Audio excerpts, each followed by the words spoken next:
Today, I just want to talk about why it's really important to have your why, the thing you're working towards. It's kind of that clear goal where everything aligns towards it.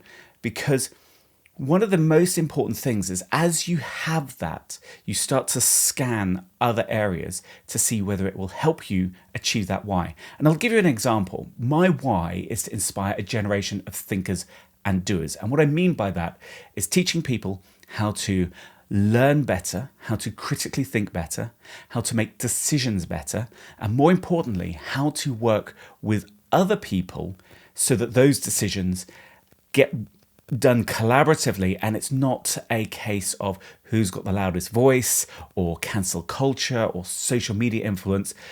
I really want people to have the capability to put the best solution forward and to get the best result from that. And I say it's to inspire a generation of thinkers and doers, and part of it becomes to be a better thinker, but also do something with that.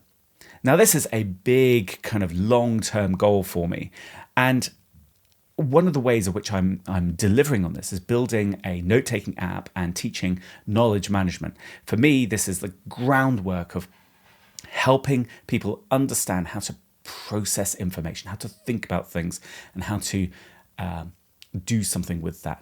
Now, one of the things that sort of eluded me a little bit is how I'm going to market and advertise that, what makes a great ad campaign, what makes a great Facebook ad, for example, so that people will get the idea, want the solution, and take action, right? That's a marketer's kind of objective.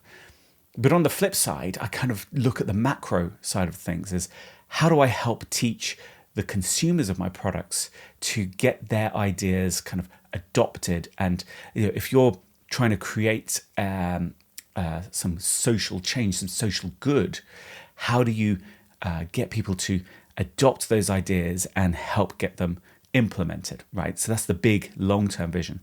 And it turns out both of them have a common link. And by having this why, I've managed to spot what this link is. And now I can bring this into my strategy. So, and it all started from reading the book, Hacking the Unconscious, by Rory Sutherland, and he's an ad man. He's an advertiser. He works on ad campaigns. And he understands the theory behind it. He's the Don Draper of Mad Men, if you've seen the TV series.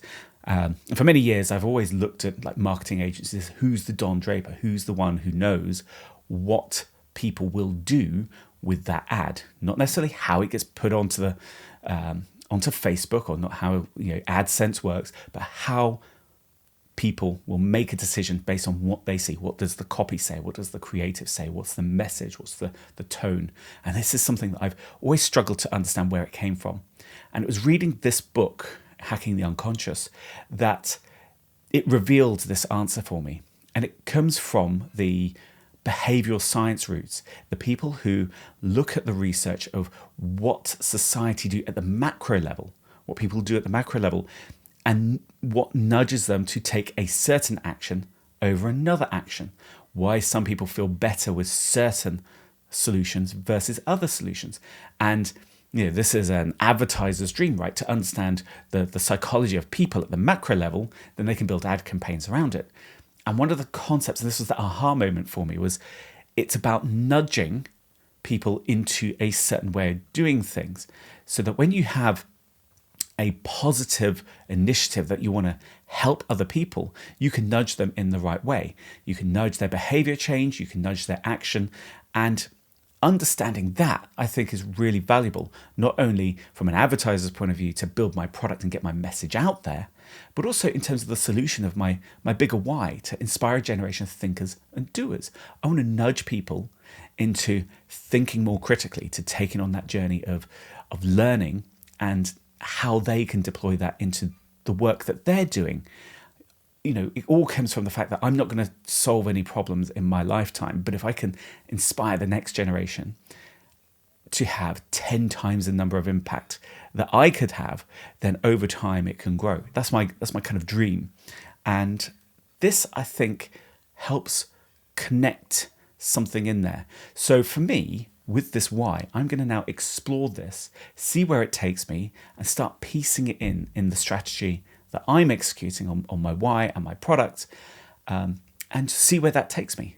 But really, the message here is that only by having a why, having a goal, was I able to recognize that this was a piece of the puzzle that I could slot right in.